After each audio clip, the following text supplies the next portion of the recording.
वृश्चिक एस्ट्रो के प्रिय दर्शकों, जरा ध्यान से सुनिए। अगर आपका पैसा कहीं फंसा हुआ है या किसी भी व्यक्ति ने आपका पैसा ले लिया है, वापस नहीं कर रहा है, तो आज के इस विशेष कार्यक्रम में हम आपको बताने जा रहे हैं एक ऐसा महाशक्तिशाली उपाय जिसे करने से 11 दिनों के अंदर अंदर वह व्यक्ति स्वयं चलकर आएगा, आपका पैसा देकर जाएगा।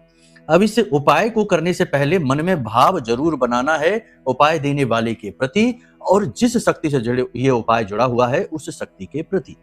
क्योंकि हमने अक्सर ये देखा है कि आज के इस युग में समय में लोग कुतर्क बहुत करने लगे हैं। कोई मर गया होगा तो पैसा कैसे देने आएगा, ये है वो है, उल्टे सीधे कुतर्क यदि आते हैं तो कोई जरूरत नहीं है, जबरदस्ती नहीं है उपाय करने की। जिसको जरूरत है केवल वही इन कार्यक्रमों को सुने, अन्यथा आप रील स्क्रॉल करिए, वहीं ज्यादा आनंद है। खैर चलिए, अब आपको हम बताते हैं इस उपाय को। ये उपाय बहुत शक्तिशाली है और कई लोगों पर करके देखा गया है और इसकी महिमा बहुत बड़ी है। लेकिन एक चीज समझिए कि उपाय करने से पहले आपको अपनी कुंडली भी दिखानी चाहिए, क्योंकि हो सकता है कि आपकी कुंडली में छठा भाव या मंगल बदका होकर बैठा हो, या फिर ग्रह स्थितियां ऐसी हैं कि आप जब भी किसी को पैसा देंगे पैसा अटकेगा, या फिर किसी प्रकार की ऐसी बाधा आएगी कि काम बनेगा नहीं, पैसे से जुड़ी चीजों में अवरोध आएंगे ही आएंगे। कुंडली दिखाना सर्वश्रेष्ठ समाधान तो है ही, इसी के साथ साथ आपको कुंडली के अन्य ग्रह योग, दोष, योग, युतियों का भी पता चलेगा और उनके भी समाधान मिलेंगे ताकि भविष्य आपका सुंदर रहे। खैर, अब उपाय की बात करते हैं। 2 टुकड़ों में यह उपाय होगा। किसी भी शनिवार के या मंगलवार के दिन से आप इस उपाय को शुरू करें। आपको करना क्या है कि हनुमान जी के मंदिर जाना है, शाम के समय एक निश्चित समय पर लगातार 11 दिनों तक जाना है।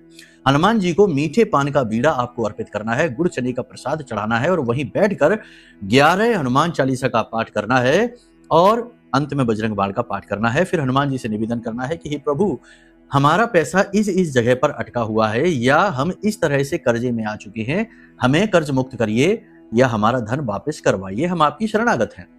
ठीक यही क्रिया आपको सुबह के समय करनी है। सूर्योदय होते ही आपको एक तांबे के लोटे में जल लेना है और उस जल में आपको 21 लाल मिर्ची के, सूखी लाल मिर्ची के बीज डालने हैं, थोड़ा सा कुमकुम डालना है, थोड़ा सा गुड़ डालना है और सूर्य देवता को जल समर्पित करना है, अर्घ देना है। सूर्य देवता का कोई भी मंत्र आप 21 बार बोले। सूर्य देवता हनुमान जी के गुरु हैं। जब आप गुरु शिष्य का यह श्रेष्ठ तालमेल बैठाएंगे तो सूर्य नारायण भी हैं, यानी आपके जीवन में वह भगवान श्री हरि विष्णु की पूर्ण कृपा और आशीर्वाद पहुंचाएंगे और दिव्य शक्तियों के सहयोग से आपका रुका हुआ धन या आपके ऊपर चढ़ रहा कर्जा समाप्त हो जाएगा। ठीक है, चलिए इस उपाय को करके देखिए, फिर बताइए। जय माई की।